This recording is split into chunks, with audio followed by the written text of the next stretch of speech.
चुनाव हारते ही एक बार फिर से राहुल गांधी वही ईवीएम का पुराना राग अलापने लगे हैं। राहुल गांधी को अब ऐसा लगने लगा है कि ईवीएम हैक हो सकता है। 99 सीटें जीतकर अब तक जीत की खुमारी में डूबे राहुल गांधी थोड़े देर से जागे, क्योंकि ये तो सबको पता था कि चुनाव हारते ही राहुल वही पुराना राग अलापेंगे। अब उन्होंने इस हार के पीछे एक अखबार की कटिंग को दिखाते हुए कहा है कि ईवीएम हैक हो सकता है, और वो अखबार की कटिंग में क्या है ये भी आपको बता देते हैं। मुंबई में एक सीट है नॉर्थ वेस्ट मुंबई की, जहां से शिंदे गुट के रविंद्र वायकर चुनाव जीते हैं, और दिलचस्प बात यह कि सिर्फ 48 वोटों से चुनाव जीते हैं। इसी को आधार बनाकर उस अखबार की कटिंग में यह लिखा गया है कि रविंद्र वायकर के एक रिश्तेदार के फोन में ईवीएम कैसे हैक हो सकता है, इसकी सारी जानकारी मौजूद है। अखबार का वो कटिंग कहां से आया, किसने वायरल किया, सच भी है या झूठ भी है, राहुल गांधी इसकी पड़ताल किए बगैर उस कटिंग के द्वारा सीधे सीधे आरोप लगा रहे हैं। चुनाव आयोग पहले भी कह चुका है कि ईवीएम हैक नहीं हो सकता है। जब चुनाव आयोग राजनीतिक दलों को बुलाता है हैक करने के लिए, तब कोई पहुंचता नहीं है, लेकिन जैसे ही पार्टी हार जाती है, मोदी विरोधी पार्टी हार जाती है, उसके बाद ईवीएम पर सवाल खड़े होने लगते हैं।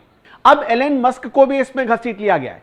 एलन मस्क ने कुछ दिनों पहले एक ट्वीट किया था जिसमें उन्होंने कहा था कि इलेक्ट्रॉनिक वोटिंग मशीन को बंद किया जाना चाहिए, क्योंकि हैक होने का खतरा भले ही छोटा लगे, लेकिन यह बहुत बड़ा खतरा आने वाले भविष्य में साबित हो सकता है। एलन मस्क के उसी ट्वीट का हवाला देते हुए राहुल गांधी ईवीएम को अब ब्लैक बॉक्स कह रहे हैं।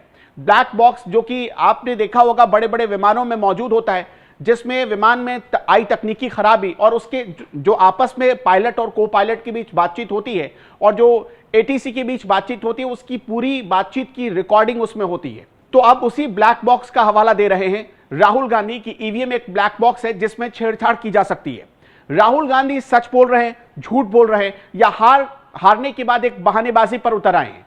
आपको क्या लगता है, मैं कमेंट बॉक्स में जरूर बताइएगा।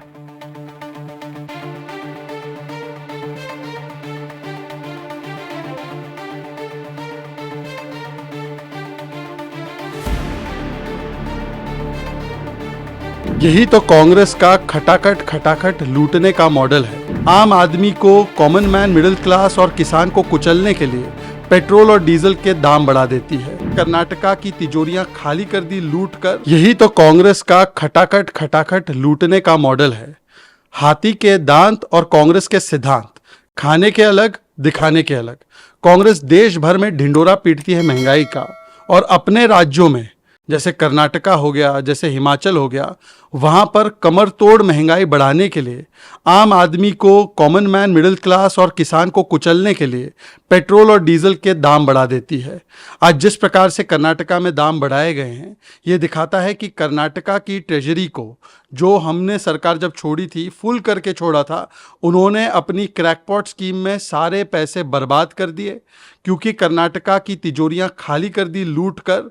इसीलिए अब किसान पर, मिडिल क्लास पर, कॉमन मैन पर बोझ डाला जा रहा है।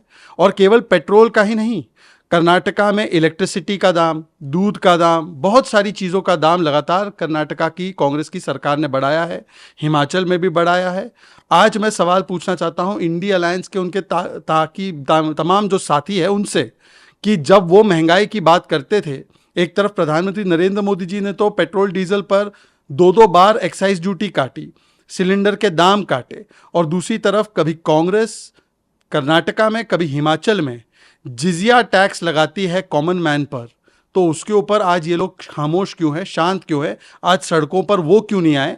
कर्नाटका की बीजेपी तो सड़कों पर है कॉमन मैन के साथ, मिडिल क्लास के साथ, परंतु ये इंडिया अलायंस वाले कहाँ गायब हो गए?